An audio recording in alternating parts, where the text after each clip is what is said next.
Hello students, स्वागत है हमारे चैनल पर। आज हम आपके लिए लेकर आए हैं step into English part second, text book of English for class fourth, यानी कि कक्षा 4 के लिए इंग्लिश की जो आपकी टेक्स्ट बुक है उसको हम लेकर आए हैं, जिनमें से हमने लेसन नंबर 1, लेसन नंबर 2 और लेसन नंबर 3 तीनों को हल करके सारी एक्टिविटीज एंड क्वेश्चन आंसर हमने हल करके अपने चैनल पर डाल दिए हैं।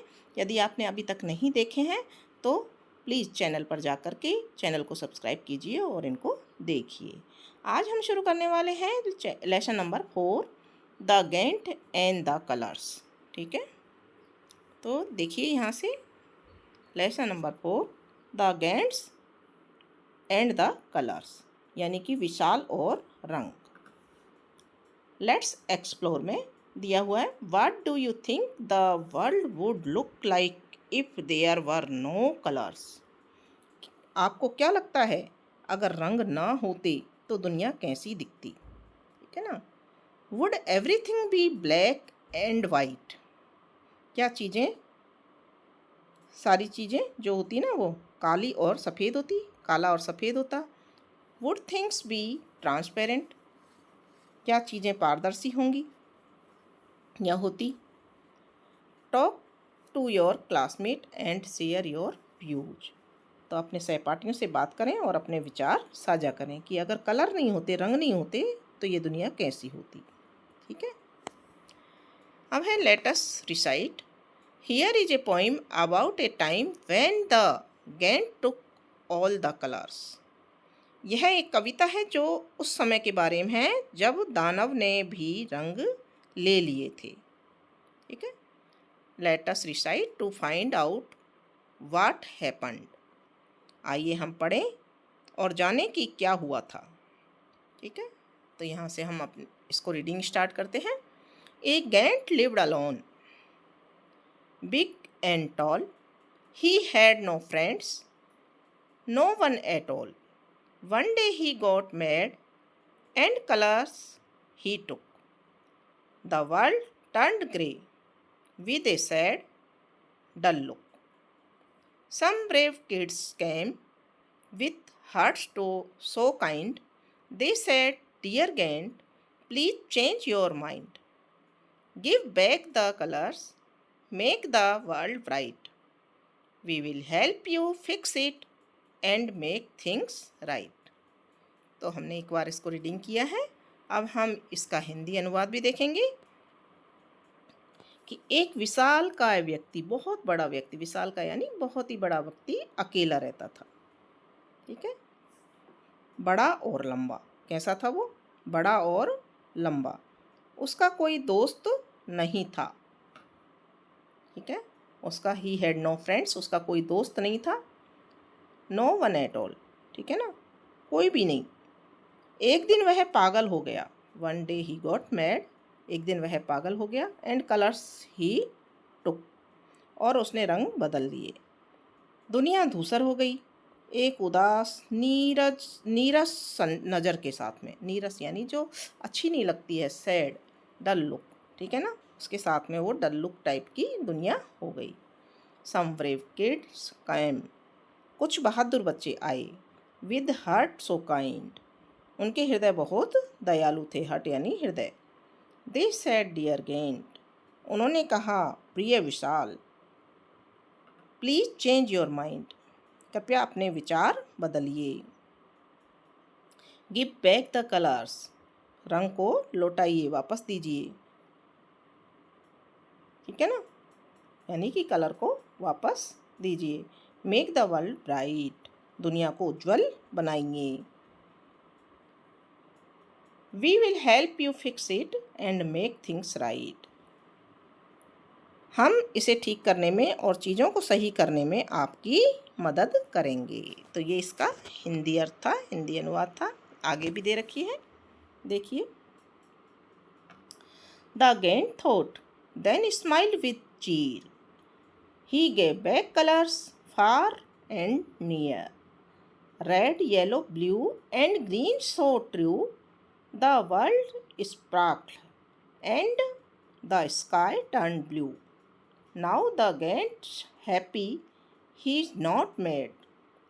The world is colorful and he is so glad. So if you are sad, here's what you do. Help others and let colors find you. तो विशाल ने क्या सोचा, जो बड़ा आदमी था ना, उसने क्या सोचा, उसने सोचा और फिर वो मुस्कुराया। ठीक है ना, उसने दूर दूर तक रंग लौटा दिए, लाल, पीला, नीला, हरा। बिल्कुल सही, दुनिया चमक उठी और आसमान का रंग कैसा हो गया? द स्काई टर्न ब्लू, इस आसमान का रंग नीला हो गया। ठीक है। नाउ द गेंट हैप्पी, अब विशाल खुश है। ही इज नॉट मैड, वह पागल नहीं है। दुनिया रंगीन है, world is colourful and he is so glad, और वह बहुत खुश है। सो इफ यू सैड, यदि आप दुखी हैं तो हेयर्स वाट यू डू, आपको क्या करना है कि help others and let's colours find you, कि दूसरों की मदद करें और रंगों को खुद को ढूंढने दें। ठीक है। और हमने इसका हिंदी अनुवाद आपको बता दिया है, हिंदी अर्थ बता दिया है, लेकिन फिर भी हमने यहाँ पर लिख करके पूरा हिंदी अर्थ आपको यहाँ दे रहे हैं लिख करके, जिसको आप कभी भी पढ़ करके समझ सकते हैं। अब दिया हुआ है बच्चों, what do you think the world would look like if there were no colours, है ना, कि जो दुनिया है, क्या सोचते हो आप कि would look like if there were no colours, अगर कलर्स नहीं हों तो क्या होगा? ठीक है ना। If there were no colours the world would likely appear in shades of black, white and grey, similar to old black and white photographs और फिल्म्स। ठीक है ना, तो कोई कलर उनमें नहीं होंगे, वाइट और ब्लैक ही सब कुछ होगा। Would everything be black and white?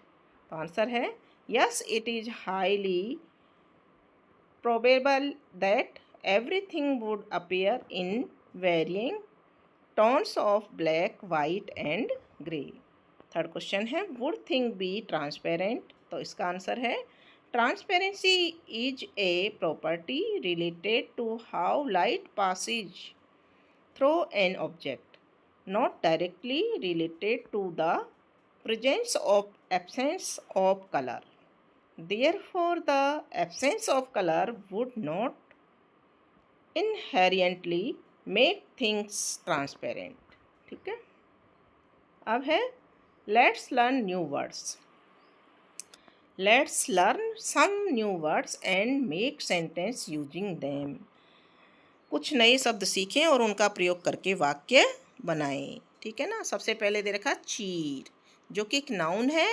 इसका मतलब होता है हैप्पी एंड हेल्पफुल, खुश और आशावान। आशा रखते हैं ना, जैसे हेल्प, होपफुल, सॉरी, तो आशावान।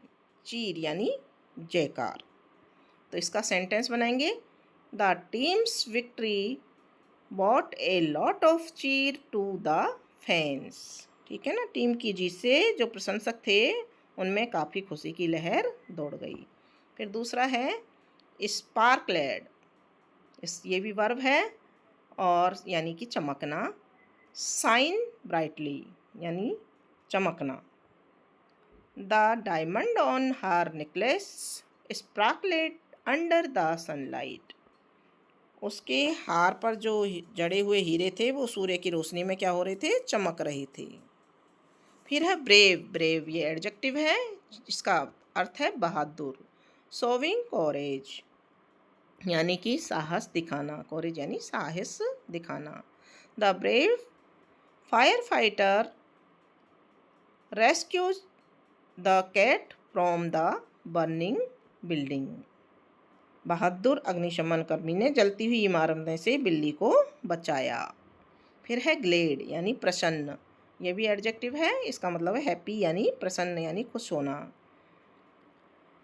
आई was so glad to hear the good news about your promotion, मुझे आपकी पदोन्नति की खुशखबरी सुनकर बहुत खुशी हुई। ठीक है बच्चों, तो इस तरह से हमने इनको हिंदी अनुवाद करके आपको बताया है। आप देखते हैं, ये इनका हिंदी अर्थ भी हमने यहाँ दे रखा है, आप देख सकते हैं इनको। Let us do it, select the correct option for the following question. Question number 1 है, what was the colour of the world after the giant took all the colours. तो यहाँ पर आंसर कौन सा हो जाएगा, यहाँ पर सी आंसर हो जाएगा, ग्रे एंड डल। जब उसने, विशाल जो आदमी था, दानव था, उसने सारे कलर्स ले लिए थे, तो क्या हुआ था, ग्रे एंड डल हो गया था जो पूरा संसार है वो। क्वेश्चन नंबर 2 है, why did the giant give back the colours. तो बच्चे जो आए थे ना, उन्होंने बहादुरी से उसको कहा था, उससे प्रार्थना की थी। तो यहाँ आंसर बी सही हो जाएगा, because the children were brave and asked him kindly.